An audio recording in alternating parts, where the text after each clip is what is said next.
조선의 산업에서 호사품은 종이다. 종이가 이 조용한 아침의 나라에서 얼마나 다양하게 쓰이고 있는지. 종이는 베이징의 황제에게 매년 보내는 곡물 품목에 속하며 일본과 중국으로 수출되어 아주 좋은 평가를 받고 있다. 베이징에서도 고급 관리 의복은 되게 질기고 잘 찢어지지 않는 조선의 종이로 안감을 댄다.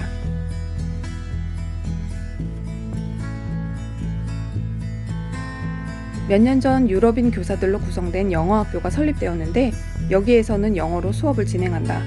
5년제로 되어 있는 이 학교는 학생 수가 해마다 늘고 있다.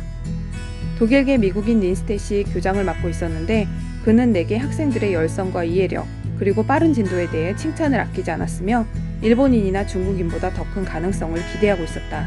이들은 조선을 한 번도 벗어난 적이 없었음에도 내가 영어로 대화를 나눠본 어떤 중국인이나 일본인보다 훨씬 낫다. 일본인들은 L을 R로 발음하고 R은 L로 발음하는데 중국인들은 R 발음을 전혀 하지 못한다. 이와 달리 조선인들은 영어 발음을 완벽하게 구사한다.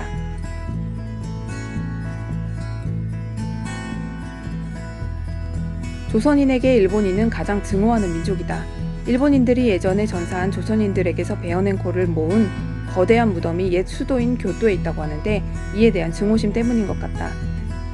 그런데 지금 이들은 일본인들에게 무장을 갖춰 대등하게 싸울 수 없기 때문에 무력하게 분노를 속으로 사귀며 조상들의 승리를 기념한다. 특히 일본인들이 침략해왔을 때 이들에 대항해 이루어낸 승리를 기념하는 날은 큰 축제일이다.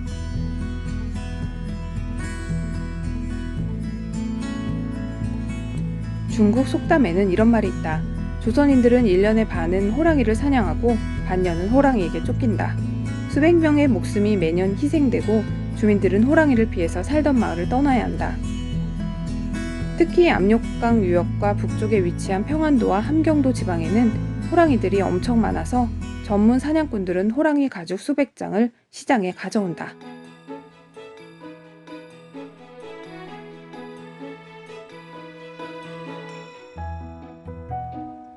조선에서 보고 들은 것을 종합해 볼 때 나는 조선인들이 이웃나라에 비해 훨씬 오락을 즐기는 민족이라고 부르고 싶다.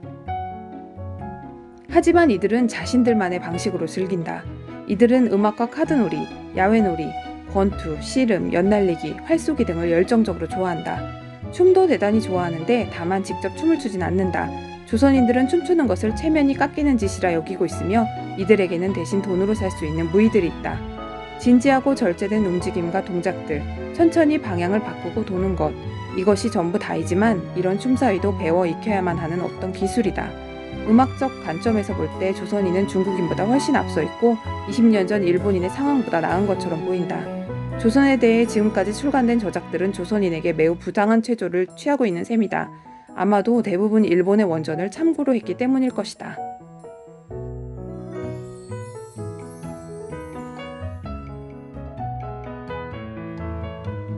지체 높은 가문에서는 시를 짓거나 서화를 즐기는 등으로 시간을 소일한다. 조선으로 오는 중국 사신들에게 이 친필에 대한 열광은 대단한 골칫거리다. 중국 황제의 사신 임기영은 1876년에 베이징에서 서울로 여행했다. 그는 이틀 동안 시 7편을 지어야 했다니 얼마나 불쌍한 사람인가.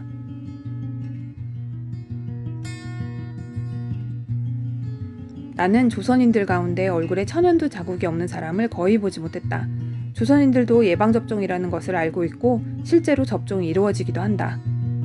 다만 환자의 몸에서 뽑아낸 천연두균을 곧바로 건강한 사람에게 그것도 코의 점막에 접종한다. 그 결과 실명과 청각장애를 일으킨다.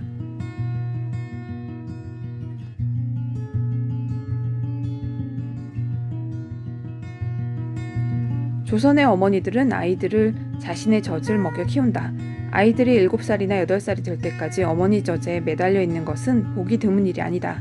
실제로 나는 거의 어머니만큼이나 큰 튼튼한 사내 아이가 이 자연의 샘을 빨고 있는 것을 보았다. 조선인들이 자주 마시는 음료는 쌀을 끓인 물이다. 그 대신 조선인들은 이웃나라 사람들보다 고기를 많이 먹는 편인데 엄청나게 많은 고춧가루와 식초 그리고 양념을 곁들인다. 어머니들은 아이들이 더 삼킬 수 없을 때까지 억지로 밥을 먹인다. 그리고 나서는 커다란 나무 숟가락을 뒤집어 두터운 손잡이로 아이의 배를 눌러 공간을 만들고 이 불쌍한 아이에게 다시 꼭꼭 밥을 채운다.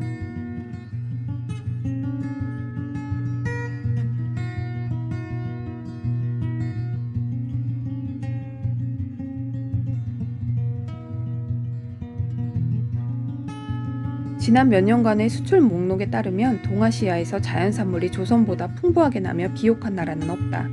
금과 은, 구리, 철, 석탄 등 광물이 엄청나게 풍부하고 광범위하게 퍼져 있다는 것이 입증되었음에도 불구하고 잘 알려져 있지 않다.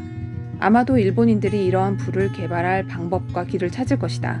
그렇게 되면 지구상의 어떤 나라보다도 다가올 두세기 동안이 고요한 아침의 나라보다 더 큰 부흥을 이룩하지 못할 것이라고 생각한다. 일본인들은 이 나라의 천연 자원에 대해 아주 잘 알고 있다. 수백 년 전부터 그처럼 끈질기게 이 땅을 정복하기 위해 호시탐탐 기회를 노려왔고 마침내 실행에 옮긴 주된 이유가 거기 있을 것이다. 산업 국가들이 조선으로 향하는 경쟁 대열에서 뒤처지지 않기를 바란다. 조선은 아주 큰 발전을 이룰 거의 모든 자연적인 조건을 갖추고 있다. 조선은 최근의 전쟁을 통해 이제 잠에서 깨어났다.